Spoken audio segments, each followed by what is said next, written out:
जीना, जिसे इस्लाम में सबसे बड़े गुनाहों में से एक माना गया है, पर इसके बावजूद आज ये चीज इतनी आम हो गई है कि लोग इसे करने से पहले एक दफा भी इसके अंजाम के बारे में नहीं सोचते। पर दोस्तों, क्या आपको पता है कि सबसे पहले जीना, इसकी शुरुआत कहां से हुई और सबसे पहले ये किसने किया? अगर नहीं तो जानते हैं इस वीडियो के एंड तक। दोस्तों, अल्लामा इब्ने अब्बास रजी अल्लाह ताला अन्हु ने इरशाद फरमाया कि हजरत नूह अलैहिस्सलाम और हजरत इदरीस अलैहिस्सलाम के भी 2000 साल का फासला है। हजरत आदम अलैहिस्सलाम के औलाद के 2 जमात थे। इनमें से एक मैदान में रहता था और दूसरे पहाड़ों पर। पहाड़ों पर रहने वाले मर्द खूबसूरत हुआ करते थे और इनकी औरतें बदसूरत। वहीं मैदान में रहने वाली औरतें काफी ज्यादा खूबसूरत हुआ करती थी और उनके मर्द बदसूरत हुआ करते थे।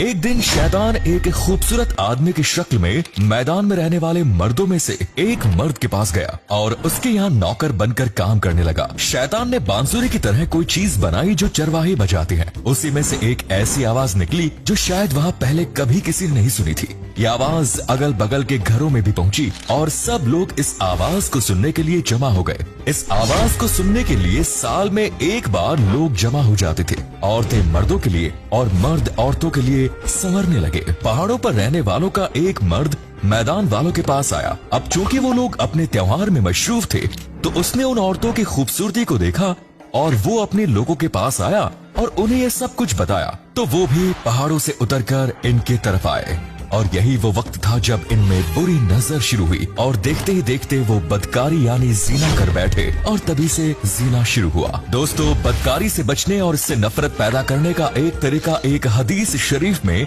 इस तरह मिलता है। अगर इस हदीस पर गौर किया जाए तो अपनी जात पर गौर किया जाए तो दिल ने इस गुनाह से जरूर नफरत पैदा होगी। हजरत अबू अमामा रजी अल्लाह ताला अन्हु से ये तरवी है कि एक बार एक इंसान हजूर अकरम सल्लल्लाहु ताला अलैहि वसल्लम की खिदमत में हाजिर हुआ और अर्ज करने लगा कि या रसूल अल्लाह सल्लल्लाहु ताला अलैहि वसल्लम, मुझे जीना करने की इजाजत दीजिए। वहाँ खड़े लोग उस इंसान के इस सवाल पर उसे डांटने लगे और इसे पीछे हटाने लगे, लेकिन नबी करीम सल्लल्लाहु ताला अलैहि वसल्लम ने उससे फरमाया, मेरे करीब आ जा चुनांचे।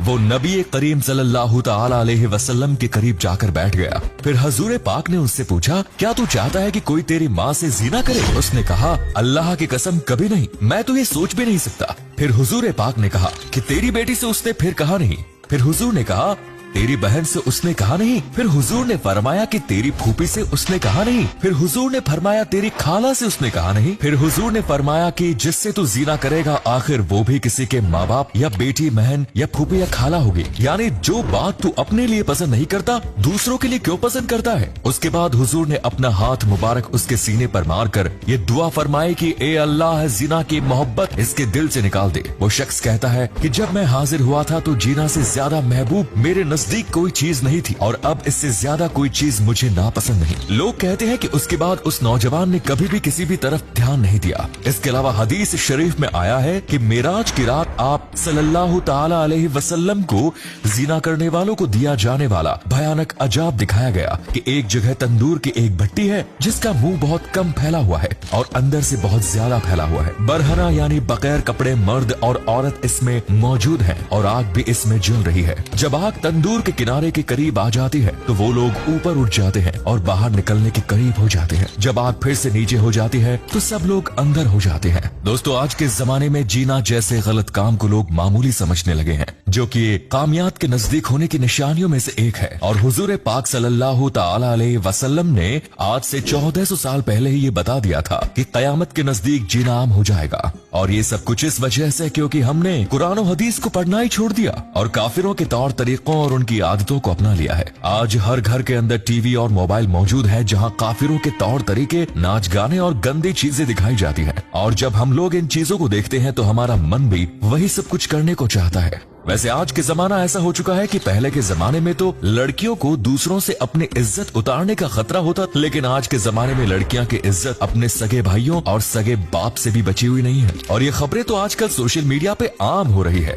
इसी वजह से अल्लामा मोहम्मद इकबाल ने इरशाद फरमाया था कि वो मोजिज थे जमाने में मुसलमान होकर, और तुम खार हुए तरीके कुरान होकर। तो दोस्तों, इन सारी बुराइयों की हल सिर्फ यही है कि हम लोग कुरान और हदीस की तरफ लौट जाएं और अपनी जिंदगी अल्लाह ताला और उसके महबूब सल्लल्लाहु ताला अलैहि वसल्लम के बताए हुए तरीकों के हिसाब से गुजारना शुरू कर दे। दोस्तों, इंसान की ये फितरत है कि जब वो किसी औरत को देखता है तो उसके बारे में उसके अंदर शौक पैदा होता है, और इसी शौक की वजह से वो अपनी ये ख्वाहिश पूरी करने की कोशिश करता है। वैसे अगर ये ख्वाहिश हलाल तरीके से पूरी की जाए, यानी निकाह कर लिया जाए, तो ये सवाब का काम है, और अगर ये ख्वाहिश हराम तरीके से पूरी की जाए, यानी जीना किया जाए, तो फिर ये अजाब का रास्ता है। याद रहे कि हराम तरीके से अपनी ये ख्वाहिश पूरी करना यानी कि जीना करना बहुत बड़ा गुनाह है। कुरान और हदीस में जीना को बहुत बुरा बताया गया है, और जीना करने वालों के बारे में बहुत ही भयानक सजा भी सुनाई गई है। हदीस मुबारक में है कि जो शादीशुदा औरतें और मर्द गैरों से जीना करते हैं, तो ऐसे लोगों पर सातों जमीनें और सातों आसमान लानत करती है, और जहन्नुम में ऐसे लोगों की